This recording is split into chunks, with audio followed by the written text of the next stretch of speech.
Liewe vriende, baie welkom hierso by ons digitale uitsendingsdiens. Dit is vir my nogals besonders lekker om so saam met jou te kan kuier op hierdie unieke manier van ons. Sommige net daar waar jy jouself bevind, raak dit vir 'n oomblik so saam met my rustig en besef daar waar jy ook is, daar sit jy ook in die teenwoordigheid van die Here. Kom ons raak dit vir 'n oomblik so saam stil en bid saam. Ag liewe Here, ek dank U sommer net so vir die geleentheid dat ons op so 'n besonderse manier weer en so by mekaar kan kom, Here. En al sê ons dit week op verskillende woorde en soms op dieselfde manier, Here, besef ons steeds U is oral met ons, Here. U is nie maar net vasgevang tot een tyd en een plek of een land nie, Here, maar U is alomteenwoordig, Here. En Here, wanneer ons nou hierso in U woord in gaan wandel, Here, is ons gebed dat U ons sommer rustig sal maak en ons harte ontvanklik sal maak om dit te hoor wat U vandag vir ons wil sê deur U woord en deur die Gees. Amen. Vriende, weer eens is dit vir my 'n besondere geleentheid om so saam rondom die skrif met julle te kan kuier. En dit sê weer iets vir ons van ons Here, wie ons dien. Om te besef die Here is saam met ons waar ons op reis is. So daar waar jy sit, besef, jy sit in die teenwoordigheid van God ons Vader. Ons is hierso vandag met die genade van die Here Jesus Christus wat opgestaan het. En dit word als 'n teenwoordigheid en 'n realiteit deur die kragtige werking van die Heilige Gees. En vriende, ons lees vandag weer 'n bietjie 'n gedeelte hierso uit Handelinge uit, wat bekend staan as Filippus en die hofdienaar van Ethiopië. Nou, dit is nogals my 'n besonderse teks, want as mens besef, Handelinge is die gebeurtenisse na Lukas. Dit is, nou maar Lukas het vir ons vertel wat het gebeur in Jesus se tyd toe hy bedien het, en Handelinge is nou maar basies die uitdaging wat sê maar wat maak julle? En Handelinge sê maar wat het gebeur na Jesus opgevaar het. En nou hierso kom Filippus hier net na hy in Samaria was, en hy word nou op reis gestuur na hierdie, ons kan noem dit nou maar 'n preek, waar hy hierdie pad van hom kry saam met hierdie hofdienaar van Ethiopië. So ek wil nou sommer hierdie gedeelte net bietjie saam lees. Dit is hierso in Handelinge 8 vers 26 tot 40. En soos wat ons nou gaan lees, kom ons hoor bietjie wat is hierdie gedeelte wat hierso met ons praat. En dit lees soos volg. 'n engel van die Here het vir Filippus gesê, maak gereed en gaan na die suide, met die pad wat van Jerusalem afwaarts loop na Gaza. Dit is 'n verlate pad. Hy het toe gereed gemaak en vertrek, en hy kyk, daar was 'n man van Ethiopië, 'n eunuch, 'n hoë amptenaar van die Kandake, die koningin van die Ethiopiërs, wat in beheer van hulle hele skatkis was en na Jerusalem gegaan het om te aanbid. Hy was op pad terug en het op sy waar die profeet Jesaja gesit en lees. Toe sê die Gees vir Filippus, gaan nader en bly by daardie wa. Filippus het nader gehardloop en hom die profeet Jesaja oorlees en gevra, verstaan u wat u lees? Hy het geantwoord, hoe sou ek kon as niemand dit vir my verduidelik nie?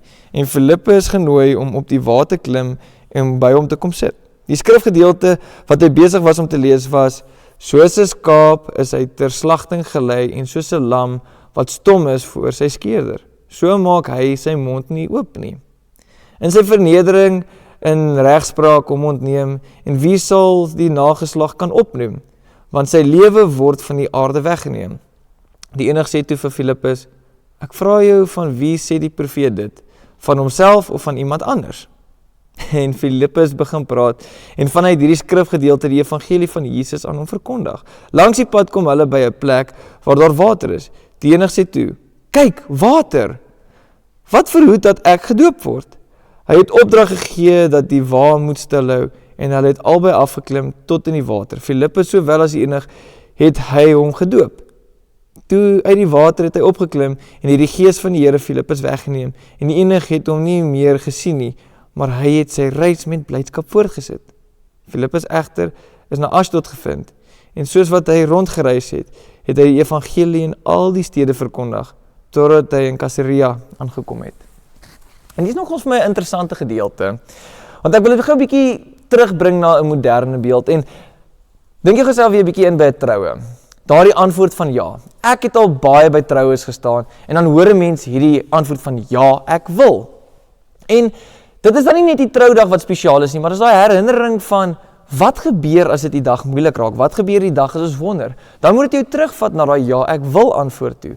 Want dit is nie die herinneringe wat jy deur moeilike tye moet dra nie, maar dit is die besef van wat kies jy van daardie dag af vorentoe. En nou hoor ons hierdie gedeelte wat hierso voortkom in Handelinge.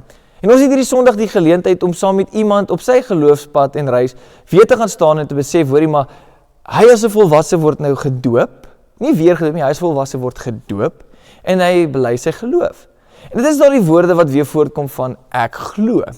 En nou wil ek bietjie die vraag weer in ons hande gooi van, wat gebeur daai dag as ons nou weer sê, ja, wat gebeur na die ja, wat gebeur na ek glo? En dit is nogals wat Handelinge 8 hierso vir ons vasvang, want ons het hierdie idee van, wanneer ons gedoop word, is dit net 'n kleintjie wat gedoop moet word. In ons tradisie, soos ek al vroeër in die jaar genoem het, dit is nie 'n groot of 'n klein doop nie, maar dit is die doop. Die doop is 'n simbool aanleenlik wat die Here vir ons gegee het om te besef, hy kies vir ons. En hier kom hierdie gedeelte in Handelinge en dit vertel vir ons bietjie die ander verhaal, van maar hier is 'n volwasse. En hier kom Filippus en hier kom 'n ander man. Filippus is nou hier, hy is besig gewees om te preek en om mense te vertel, en ons kan nou maar seker sê, hy het ook kinders gedoop. Ons sien in hierdie verhaal van Filippus hoe hy die evangelie in verskillende plekke vertel. Maar hier kom Filippus met sy reis, en hier kom hierdie Ethiopiër met sy eie reis. En so kruis hulle paaie. Twee mense, maar twee verskillende reise. En dit is nogals interessant, want hier sien Filippus iets raak hierso by hierdie man. Hy sien hom hier op die wa, en hy let nogals op dat hy besig is om 'n spesifieke teks te lees. En so kom hy na hom toe en hy word op die wa uitgenooi om saam met hierdie Ethiopiër te sit. En hier sit Filippus en hulle begin in gesprek te tree. En dis my nogals 'n stuk om te bewonder, want hoor net hoe mooi is dit, want hier besef 'n mens die doop en die belydenis van geloof wat ons hier doen, of 'n mens wat die evangelie hoor, is nie maar net tog 'n produksielyn van geloof nie. Want dit sê vir ons, weet jy wat, ons paaie verskil, dit kom in verskillende maniere, die een kan so loop, en die ander een kan so 'n bietjie met 'n wisseling kom. Maar, die wonder van die evangelie is, dit ontmoet ons waar ons is. En dit is juist hier so interessant, want dit begin nie net van die evangelie wat ons hier betrap en sê, nou gaat jy gevang word en bekeer nie, nee. Maar hier sien ons die man is juist besig om te lees, en hy probeer uit hierdie soeke uit, probeer hy vir hom sin maak. En hier moet ons bietjie sit en bietjie dieper delf. Hier waar is nou bietjie ons geloofsgrafie uit, en hy vra maar waarom? Want hier kom hierdie Ethiopiër en hy sê vir Filippus, maar, hoorie, ek lees hierdie gedeelte, en Filippus sê vir hom, maar, verstaan jy wat jy lees? En amper met hierdie stuk sarkasme sê vir hom, hoe moet ek verstaan, as niemand dit vir my kan verduidelik nie? En hier begin die gesprek sporadies aan te gaan. En dit is vir my die rol van, hier is die Ethiopiër, die gewone gemeentelid, en Filippus is die kerk. Of ons kan self sê dat Ethiopiër is die persoon is wat op soeke is van die verstaan, en Filippus is die kerk. Want dit is wat die kerk op haar beste moet wees, is om saam op reis te kan gaan en saam met hierdie mense 'n ontmoeting te kan skep en beter te kan verstaan. Want dit is juist daar waar die kerk so 'n rol speel. En dan kom dit en dan besef ons, maar wat doen Filippus hierso? Hy gaan saam met hierdie persoon op reis. Ons weet nie hoe lank hierdie reis was nie, dit kon nie net 'n dag of 2 gewees, dit kon meer gewees het. Maar hier besef ons dan nou, in hierdie verhaal van wat ons hoor van ek glo, en ek wil dit terugbring na belydenis toe, dat ons besef die belydenis is nie die persoon wat dit aflê se verantwoordelikheid nie, maar dit is nog steeds ons as geloofsgemeenskap se verantwoordelikheid. Want die konsep daarvan word vasgevang dat ons besef dat geloof nie net 'n geloofsgehoor is nie, maar ons besef dit is 'n geloofsfamilie. En dit is waar die mede verantwoordelikheid dan van hierdie aflegging dan in ons hande lê. En dan vra ek jou eintlik die vraag, in wie se wa klim jy in? En wat ek daarmee probeer sê is, jy is baie keer in 'n posisie, op 'n ander pad, op 'n ander trajeksie op pad, en daar ontmoet jy iemand wat dalk iets lees en dalk nie iets noodwendig verstaan nie. En binne in dit is dit die uitnodiging vir jou om op te klim. Maar let op wat doen Filippus. Filippus kom nie onmiddellik met hierdie antwoord nie, maar Filippus kom voort en hy vra die vraag van verstaan jy? En dis eintlik die uitnodiging om te sê, maar hoe gaan ons nou saam na hierdie ding sit en luister? Op hierdie reis is dit vir my oplettend hoe hulle reis en hier kom hulle en hier sê die Ethiopiër vir Filippus, maar kyk, hier is water. En daardie uitnodiging is eintlik om te sê, maar weet jy, ek het eers die evangelie gehoor en ek het begin verstaan. Maar hier kom die ding en hy besef, nou dat hy verstaan waarom hy verstaan en hoekom hy gedoop wil word. Dit is nie nou wil ek net gedoop word vir die beredding nie, maar ek wil gedoop word, want ek besef die Here is al juis met my op 'n reis. En dit is die vraag wat ek dan baie keer vra van, wat doen ons hierso dan op 'n Sondag? As ons hier op 'n Sondag sit en ons bely hom nou maar net en ons kom net in die teenwoordigheid en daai ek glo skuif nie oor na Maandag toe nie, dan wat is dan die verskil tussen die preek op 'n Sondag en die preek wat uitgelewe moet word in die res van die week? Want dan is maar nie tog 'n ek glo vasgevang tot 'n gebou, en daai geloof van ek glo, word nie meer 'n ek leef nie. En dit is wat my nou 'n bietjie laat wonder, want ek lees weer verder die gedeelte hierso in Handelinge 8. En hier sien ek, maar weet jy, Filippus gaan toe weer op sy eie reis, maar so ook gaan hierdie amptenaar weer op sy eie reis. En die wonder daarvan is, van Filippus het gegaan en die evangelie in ander dorpe weer gaan verkondig. Maar die amptenaar het ook gegaan en verduidelik wat het met hom gebeur. Ons lees ander geskrifte daaroor. En dit is my wonderlik, want dit wys wat ons rol as die kerk moet wees. Die ontmoeting moet nie net by die gebou wees nie, maar die ontmoeting moet kan beweeg vanuit die gebou in die normale in. Vra jouself bietjie die vraag in jou gewone werk. Is daar die ruimte om hierdie ontmoeting 'n realiteit te maak? Is daar nie die ruimte nie, word die ruimte vir jou weggehou, of is dit juist die beste posisie om so 'n ruimte te kan skep? Want die vraag wat hierso voorkom is dan, wat is jou volgende tree? Jou volgende tree is om te besef, maar waarheen stap ek nou? Op watse wa klim ek? Op wie se wa moet ek klim? En op wie moet op my wa klim? Vra jouself bietjie daai, want om te besef, ons almal kom met verskillende paaie en ons almal reis altyd op ons eie unieke pad. Vra jouself die vraag om steeds om te sê, maar nie net waarheen is ek op reis nie, maar Here, waarheen vat U vir my? En ek vra hierdie nou bietjie met 'n tong in die kies, want as ons almal net reis na een plek toe om net die Here op een plek te kan ontmoet, begin dit problematies raak. Net soos wat hierdie uitsending vandag uitgestuur word, vra ek myself die vraag, is die ontmoeting juist net hier in die alleenlikheid, hier waar ons God beperk? Of is die uitnodiging om mense te kon ontmoet daar waar hulle is? Want dan raak die uitnodiging groter. Bly die uitnodiging net daarso en bly die teenwoordigheid net daar waar jy jouself bevind? Of daar waarheen jy op reis is? Vra jouself bietjie hierdie vraag. Want dit is op die einde van die dag hoe Handelinge 8 se gedeelte eindig.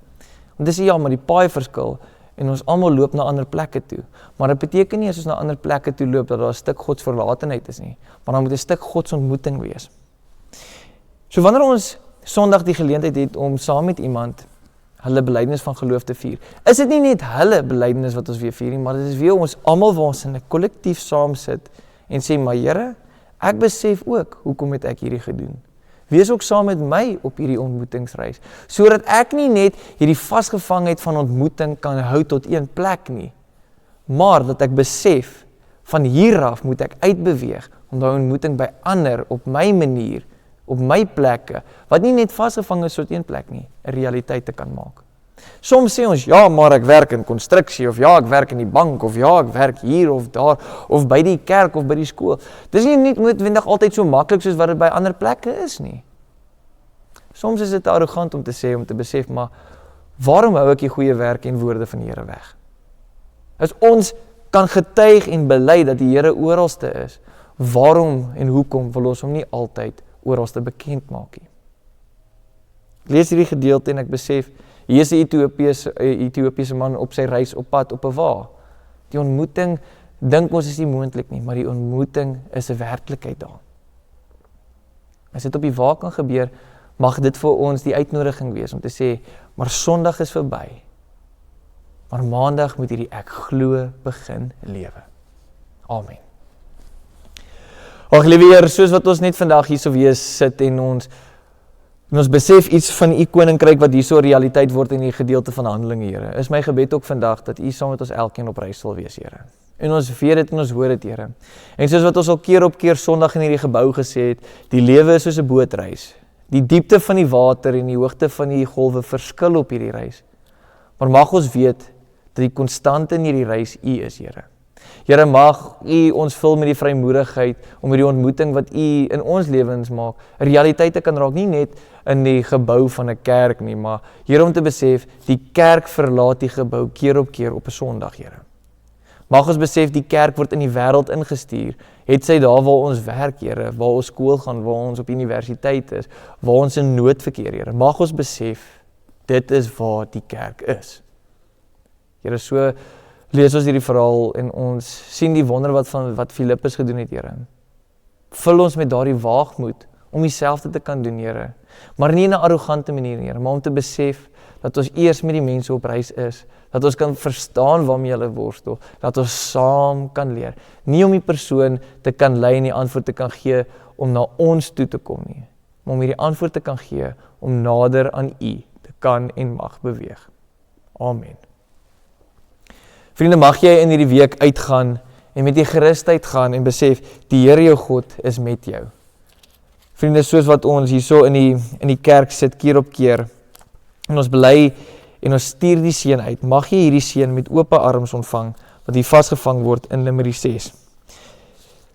Mag ons besef, dat dit die uitnodiging is, wat die Here in die Ou Testament gegee het vir die volk, en maar wat Jesus so ook met sy disippels gedeel het. Gaan uit en ontvang hierdie seën, nie net met oop arms te ontvang nie, maar gaan deel dit ook met oop hande. Mag ons weet, dat die Here met ons is. Soos wat die seën uitgespreek word, mag ons altyd onthou, dat die Here met ons is. Mag die Here jou seën en mag die Here jou beskerm. Mag die Here sy aangesig oor jou laat skyn en jou genadig wees. En mag die Here ons God sy aangesig na ons toe oplig en aan ons vrede gee. Mag ons besef, hierdie is die uitnodiging, wat sê die Here is met ons vandag, môre en tot in ewigheid.